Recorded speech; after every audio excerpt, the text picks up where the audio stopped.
নীরব, দেশের জনগণ এখনো নীরব, মনে হয় যেন শীতে তারা ঘুমাইতেছে, গা থেকে এখনো শীত যায় নাই।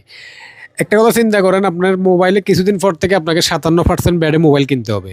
একটা পরিবারে, ছোটোখাটো একটা পরিবারে কিন্তু একটা মোবাইল পরিবারে লাগে মোবাইল 3 থেকে 4টা। ধরেন হয়তো ঘরের মুরব্বী যে একজন, ধরেন এই ফ্যামিলির মেন যে তার একটা, তারপরে ঘরের একটা, ধরেন তার একটা, তার ছেলে মেয়ে থাকলে ছেলে মেয়ের একটা, ধরেন 3টা বা কারো কারো 4টাও লাগতে পারে, ঠিক আছে না, হয়তো আরও বেশিও।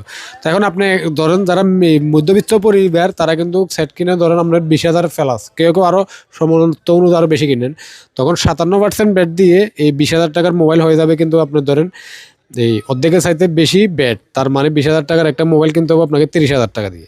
আর এই ব্যাটটা কিন্তু এখানে থকিত নয়, এখন 57% করা হয়েছে, ভবিষ্যতে কিন্তু এটা আরও বাড়বে। তাহলে একটা সাইডে ধরেন আপনার 20,000 টাকা, সাইডে যদি আপনার 10 থেকে 15,000 টাকা বাড়তি দেন, এবার আপনার সাইডটা সাইডে কত ধর 60,000 টাকা। আর একটা মোবাইল সর্বোচ্চ আপনার চালাবেন ক বছর, হয়তো 2 বছর বা বড় 4 বছর। 4 বছর কারো কারো যায় না, 2 থেকে 3 বছরের মধ্যে একটা সেট শেষ, আবার নতুন একটা লাগে। তো এভাবে কিন্তু আপনার প্রত্যেক বছর বছর কিন্তু এই ব্যাট দিয়ে আপনাকে বাড়তি টাকা দিয়ে কিনতে হবে।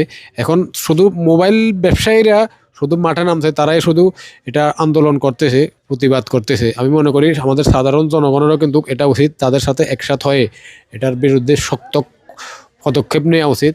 সাধারণত অন্য অন্য দেশে কিন্তু ব্যাট যথেষ্ট কম, আমরা যা দেখলাম আমাদের বাংলাদেশে কিন্তু পায়, তারা ইচ্ছাকৃত মানে তাদের ইচ্ছাকৃতভাবে তারা তাদের এই পাবলিকের উপর কিন্তু মানে জুলুম করতেছে এক ধরনের।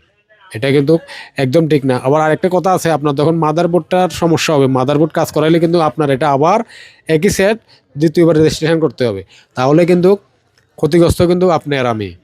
তাই আমাদের সবাই উচিত এখনও এটা এই ব্যাপারে শক্ত হাতে প্রতিবাদ গড়ে তোলা উচিত। আর সরকারের প্রতি আমাদের অনুরোধ থাকবে এটা যাতে ব্যাট আমরাও দিতে চাই, আমরাও বৈধভাবে সেট চালাতে চাই। এটা অবশ্যই একটা সেট দেশে থাকতে হলে আপনার সব কিছুর একটা ব্যাট ট্যাগ দেওয়া লাগে। হ্যাঁ, তো সেটা হবে আপনার মানুষের এই আয়ত্তে বা একটা লিমিটেশনের মধ্যে হোক, সেটা 10% না 15%, বড় জোর 20%ও নাই, অনেক দেশে 20%ও নাই। আমাদের গরিব রাষ্ট্র হিসেবে আমি মানলাম হয়তো 15 থেকে 20% হলেও, কিন্তু 20%-এর বেশি হয়েছে, 15% ঠিক আছে, তারপরে মানলাম 15-20% হলেও ঠিক আছে। 57% ট্যাক্স, এটা কিন্তু বিশাল ব্যাপার। আর এটা কিছুদিন পরে কিন্তু আবার বাড়বে, একটা সময় দেখবেন এটা 100% হয়ে গেছে, তখন কিন্তু আর প্রতিবাদ করেও লাভ হবে না। যা করার এখনই করতে হবে। ধন্যবাদ, ভিডিওটি বেশি করে শেয়ার করবেন। আসসালামু আলাইকুম।